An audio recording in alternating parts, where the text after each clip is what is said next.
Okay, I'm just gonna drive you through Funderbeam. It's not gonna be long. If you find any part interesting, ask questions. So, 4 parts. A little bit of history, platform itself, then Funderbeam Southeast Europe, which is established in Croatia, in Zagreb, and then the first financing that we did in Zagreb actually for the company called Include, which produces smart benches. History is such that 3 years ago, Kaidi Rusalek, who is the ex-CEO of Nasdaq Estonia and ex-CEO of Central Depository Agency in Estonia, established a company with the goal of educating students how to invest on the stock market. However, when talking to Jan Tallinn, who is the co-founder of Skype actually, and Urma Spajker, who is the lawyer and also works for the regulator in Estonia, they found out that using blockchain technology, they could actually create a platform which could be useful for crowdfunding. And after 2 years of development, they started with the platform which has basically 3 parts. The first part is data, where they established an online platform with a database of more than 150,000 startups and have the extractors, so basically robots, which are scorching the web and actually each day trying to see if they can get new data. So basically, if you have a company, you can insert it into the platform and it connects you to all these competitors and tell you all the details about the startup companies, like what's your probability of funding, how many hits your webpage had, what do your competitors do, what funding they reached. If you look at the main part actually of the platform is the fundraising. So it's pure crowdfunding platform where it was active since last April. More than 10 companies already enrolled. They gained more than 2 million euros of financing from the investors of more than 82 countries.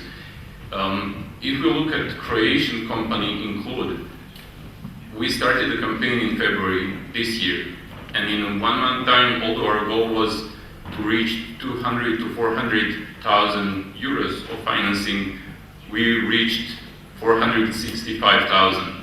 And the investors were from Japan, Vietnam, Denmark, Netherlands, so all over the world basically.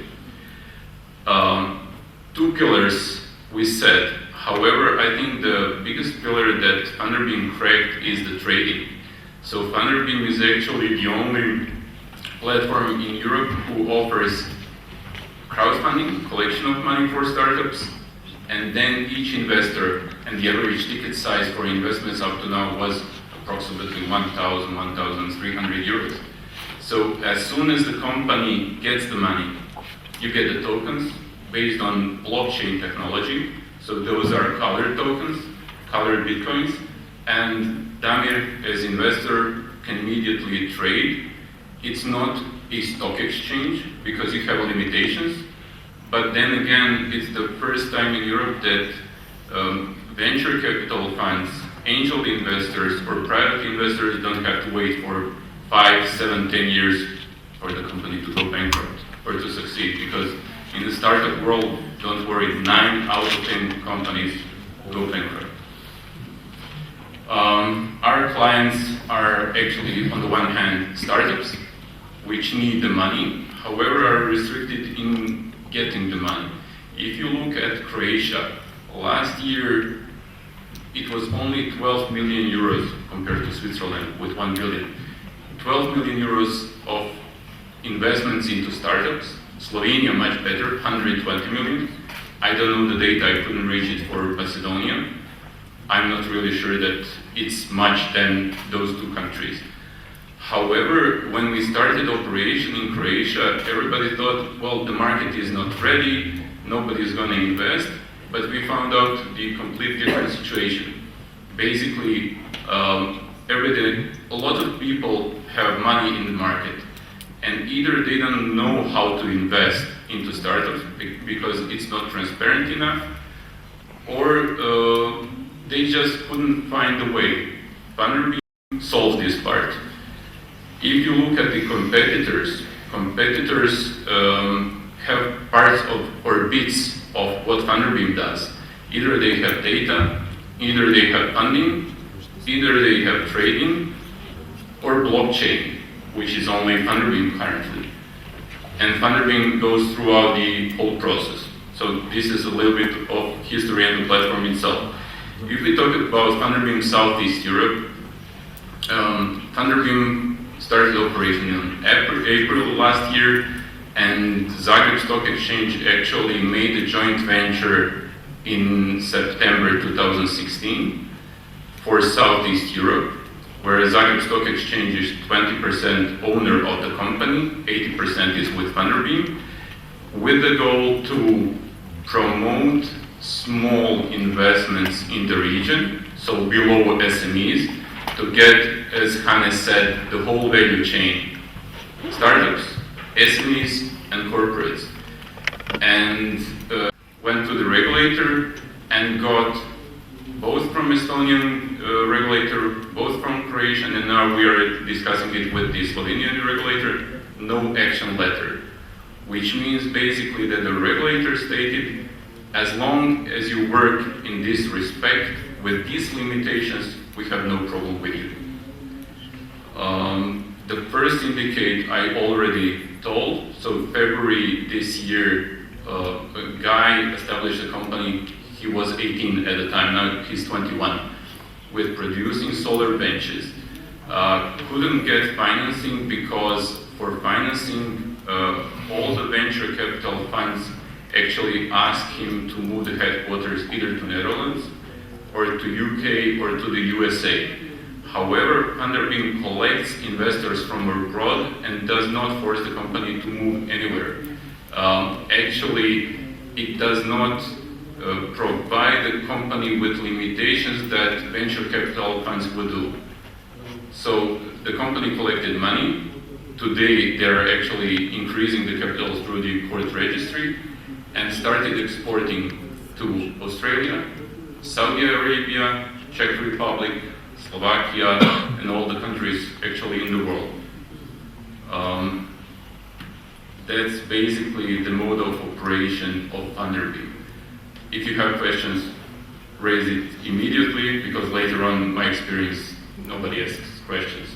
But if you look how the process goes, it's, you have a startup, you have investors, in between it's a person or a company called lead investor, which actually puts the money by himself or herself for part of the investment, can also become a director of the company, but is actually on the one hand protecting investors in a way that this person negotiates the shareholders agreement, this person negotiates the valuation of the company, the percentage of the company that will be sold actually to the crowd.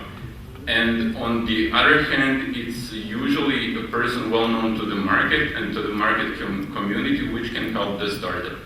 So in case of Include, it was Ivana Šojan, who is the ex-board member of Croatian Telecom, and also the private investor in privatization funds, who could support with money, and actually who could support with the market. So, for example, before this campaign, Ivan Vervoš, the owner of Include, could not get into Zagreb. And now Zagreb has already 40 benches. Why are these benches special? City of Zagreb buys normal benches for 1,000 and actually collect sun through electricity through sunlight, stores it. During the night, it lights around. It has wireless internet, so you can put it in your backyard, in a marina, at the airport, wherever in the city. Has the temperature sensor, quality of air sensor, wetness sensor, so you can utilize it online without any problems. And it costs 2,000 euros. So actually now cities in Croatia, cities actually outside of Croatia are starting to buy the benches, and hopefully in a couple of years' time, either the company will produce something else or will make the exit on a stock exchange possibly, or for a later stage venture capital funds, as usual, in Croatia and in other countries. No questions. Or, oh, wonderful. Can you give us some data? What is how many institutional investors are investing into Funderbeam? Into the ownership of Funderbeam or on the platform for the company? On the platform for the company. So there are more than 20,000 investors, but in 90%, I would say 95% of the cases, it's natural persons. So when speaking about crowdfunding through the platform, Funderbeam said for the first year, our goal is to finance amounts between 100,000 and 500,000 euros. We'll do it for a year and then we'll move on.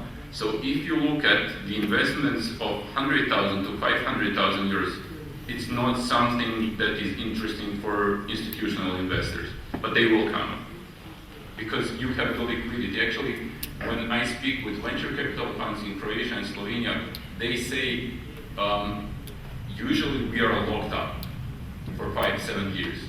However, we will put part of our existing portfolio on your platform in order to have liquidity and to taste what we can get in the later stage.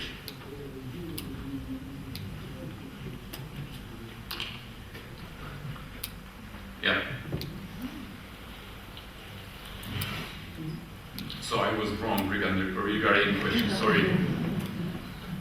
Maybe you already explained this and maybe I just didn't understood, so if that's the case, I'm sorry to waste anybody's time, but as I understood, the natural persons that invest through your platform, they get equity in the companies, or maybe this is great question, because I didn't answer it. Yeah. So basically, each financing that goes through Funderbeam, we call it syndicate. Syndicate means actually that for each financing an SPV, a company is established in Estonia where all the investors finance this company. And this company becomes the sole shareholder of the startup. When you start to talk about it, everybody says, oh, why Estonia? It's a scheme, it's whatever. It's not. EBRD is part of the story. Stock exchanges are part of the story. In Croatia, in Slovenia, 3 weeks ago actually, Funderbeam signed a contract with a big Japanese company called Mistletoe, owner of which has $1 billion of private wealth. He's called Taizo-san, and his older brother is the owner of SoftBank. $17 billion of net wealth. They own the Sprint Telecom in the US, they're bidding for T-Mobile US. But why do you have this structure? Because in Estonia it's a very digitalized country. I don't know if you're aware of it. But when Urmas, the other co-owner, is having presentations, usually he says, give me the wireless signal and I can establish a company in Estonia in 18 minutes. With board of directors, with the owners, with the bank account. No problem at all. We cannot do it here. Here meaning Croatia, Slovenia, Serbia, Macedonia. So this is one part. Second part is, you always have to think, if a guy from Canada wants to invest $500, euros, or whatever currency in a startup in Macedonia or in Croatia, what does he need to do? Go to the public notary, make the apostilles, then come to the owner of the company and say, okay, these are the documents, now you have to go to court registry and register it, and each time he wants to sell a piece of it, he needs to do the same. Will he do it for 500 euros? Not highly likely. With this structure, we finance company in Estonia, which does nothing. Actually, the Estonian government told them, you can establish it, this company will pay no taxes, so it can do nothing actually, but take the money from investors, give it to the startup. Take the money from the startup in terms of dividends or if there is a sale of shares, and give all the proceeds to all the investors. And actually, it's done on blockchain technology. So once you do the transaction, it's irreversible. Nobody can change it. You and I trade. The company still has only one investor and doesn't have to deal with 1,000 natural persons or 100 persons calling this guy from Croatia, which has 20 employees. Okay, what are you doing next? How can I sell shares? What can I do? So basically the structure is startup, lead investor, SPV in Estonia, investors finance it. When the money is collected, one investment into the startup.